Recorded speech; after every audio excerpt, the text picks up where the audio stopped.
Bonjour, Robert Cossette, votre inventeur jardinier. Aujourd'hui, je vais vous parler de l'épandage complémentaire de l'urine fertilisante qui est possible de faire pour valoriser à 100% votre urine, même si votre jardin n'est pas assez grand, pour utiliser toute la quantité qu'on fabrique tous les jours, parce que nous sommes producteurs d'engrais de père en fils, de mère en fille, depuis 2 millions d'années. Donc voici comment faire. Alors, voici comment on fait l'épandage complémentaire de votre urine. Évidemment, mon jardin n'est pas assez grand. Pour me débarrasser de l'urine complémentaire, je fais un épandage de cette manière. Donc, vous allez mettre au maximum un demi-litre par mètre carré. Donc, calculez plus large, hein, si c'est un dixième de litre par mètre carré, c'est encore mieux.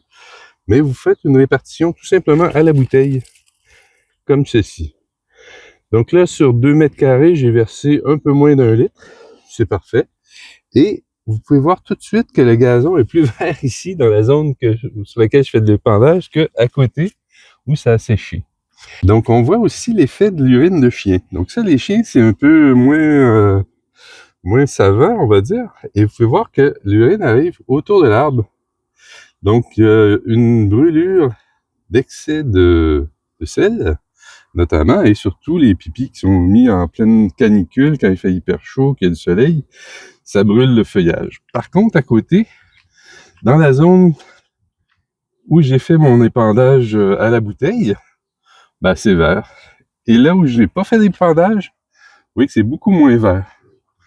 Alors cette technique est très simple et il suffit de calculer la quantité que l'arbre a besoin. Donc on peut calculer son diamètre et tout ça et ne pas excéder dans la zone d'épandage ni un taux d'épandage de 1 demi-litre par mètre carré, ni dépasser la quantité d'urine que l'arbre au complet a besoin. Et c'est le même principe que j'ai appliqué pour les bananiers qui ont donné des résultats extraordinaires. Donc on peut valoriser de l'engrais, notre urine humaine, plutôt que de faire pousser des algues. Je suis à Annecy, on n'est pas dans les Antilles, il y a de la neige d'hiver ici. Et l'urine contient environ 0,6% d'azote et du phosphore, selon le livre de Renaud Delauze, qui est aussi confirmé, les mêmes taux confirmés par nos confrères américains de Richard Institute.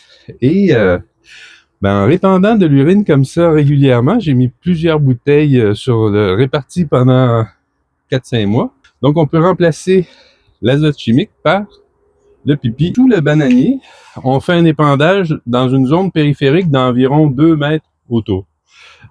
C'est 1 à 2 mètres parce que le réseau racinaire est surtout établi par là, mais on peut calculer grossièrement le diamètre du feuillage de votre arbre et vous prenez peut-être la moitié pour la zone d'épandage tout en évitant la surconcentration, c'est-à-dire pas plus que 1 demi-litre par mètre carré par application. Et ici, dans l'année, j'en ai mis jusqu'à 6 litres par mètre carré, donc c'est la plus grosse dose que j'ai fait au-dessus d'un arbre. Et malgré tout ça, les vers de terre étaient parfaitement heureux. L'arbre était parfaitement heureux, ça a très bien fonctionné. Et de toute façon, quand vous appliquez des engrais, vous le savez, vous en mettez pour les engrais chimiques une poignée en dessous de l'arbre et vous ne faites pas une répartition parfaite dans la nature. Il faut calculer la quantité d'azote par mètre carré pour ne pas excéder les taux d'épandage qui sont les mêmes, que ce soit de l'engrais chimique, des fumiers animaux ou votre pipi. C'est la même règle. Il ne faut pas dépasser un taux d'azote par mètre carré.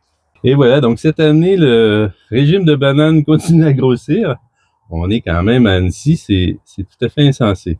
Donc, tous ceux qui sont producteurs de bananes dans les pays chauds, vous pouvez remplacer l'engrais chimique qui est fait à partir du gaz et qui dégage des gaz à effet de serre par l'urine collectée chez vous, autour de vous, qui va donner un résultat épatant aussi. Donc l'épandage complémentaire directement en autogestion avec vos bouteilles d'arrosage à titre totalement individuel est un succès total. Je l'applique depuis 7 ans et je peux valoriser 100% de mon urine de cette manière. Nos collègues en Suisse le font sur les terrains de foot et c'est un succès total. Donc si vous avez besoin de services conseils pour organiser la collecte, organiser l'éducation de votre agglomération ou de votre population ou de votre groupe industriel ou même agricole, les services conseils du bureau d'études Cossette sont disponibles. Les produits goutte à goutte solaire du goutteur solaire de Oriaz est disponible aussi parce que c'est l'application la plus précise au jardin. Donc, ces services sont disponibles pour vous aider à arriver à une gestion parfaite de votre urine fertilisante. Merci de votre attention et prenez bien soin de la nature.